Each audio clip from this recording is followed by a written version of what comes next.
Okay, so we originally taped it in class with, of course, the entire audience. And the camera, the one that's actually viewing me right now, had a loose wire in it. So it didn't record anything. So I'm going to go ahead and reshoot the speech. I'll be without an audience, but still, you got the idea. And I'm going to post it up on YouTube just like the me speech, and hopefully I'll get some critiques on it. So here, well, let me put on my wrist. Here we go. How many of you guys know what that word means?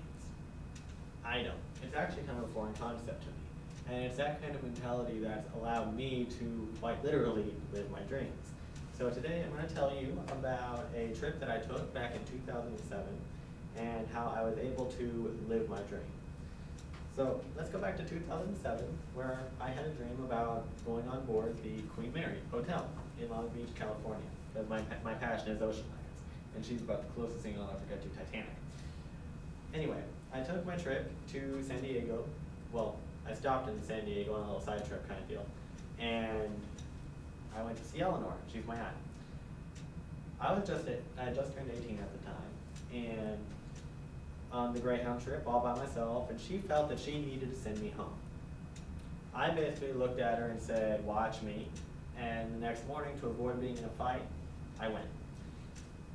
Lo and behold, later that day, bam, I was there at the Queen Mary. You can kind of see me right there. Kind of shows how small I am.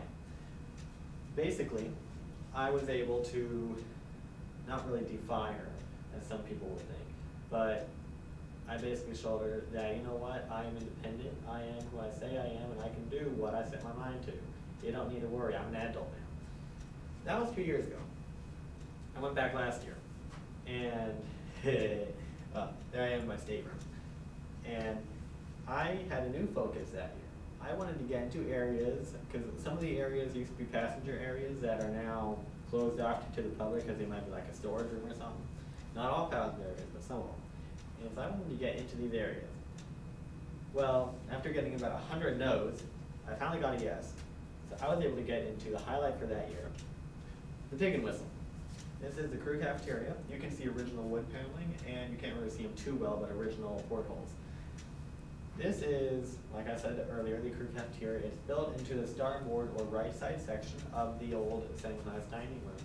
And actually, in this room, I'm probably right about here in that photo, facing that way. And it was really kind of cool.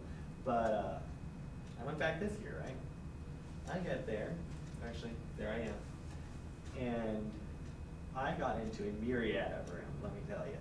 But after getting about 1 million no's this time, I was able to make it into, well, let me ask you this. How many of you guys would be interested in or excited about going into a kitchen? Yeah, I didn't think so. Well, for me, I was ecstatic. Here is the prom deck kitchen, obviously promenade deck. And I accessed it through the Chelsea restaurant. You can also access it through the Promenade Cafe. It serves all the restaurants and dining venues up on that deck.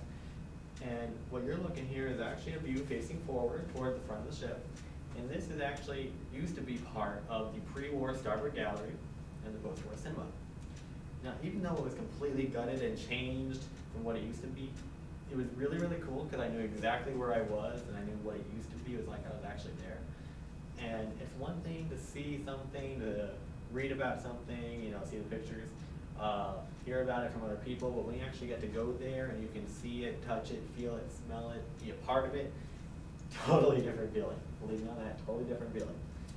And actually in that picture of the kitchen earlier, I'm probably standing right about there when I took the photo. But what am I basically trying to tell you by all this? In short, don't let people tell you no.